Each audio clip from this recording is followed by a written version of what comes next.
Israel is holding its largest ever Air Force exercise this week, with the participation of several countries, including the United Arab Emirates, with whom it normalized ties last year. Amir Lazar, chief of Israeli Air Force operations, told reporters at the southern Ovda airbase, "The drills don't focus on Iran, but army officials have said, Iran remains Israel's top strategic threat, and at the center of much of its military planning."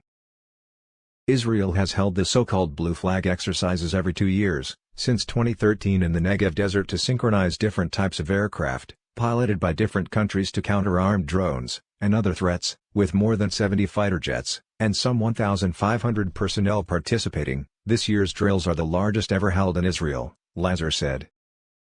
Among the nations taking part are France, the United States, and Germany, as well as the United Kingdom, whose aircraft flew over Israeli territory for the first time since the Jewish state's creation in 1948. While UAE aircraft are not flying, the Emirates Air Force chief was set to inspect the drills.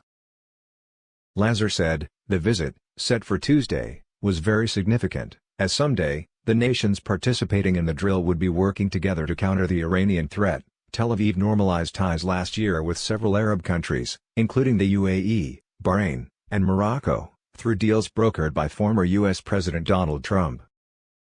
Iran's Supreme Leader Ali Khamenei on Sunday condemned the normalization, saying those countries had sinned, and should reverse such moves. "It is an act against Islamic unity, they must return from this path, and make up for this big mistake," Khamenei said in a speech, marking a public holiday honoring the birth of the Prophet Muhammad.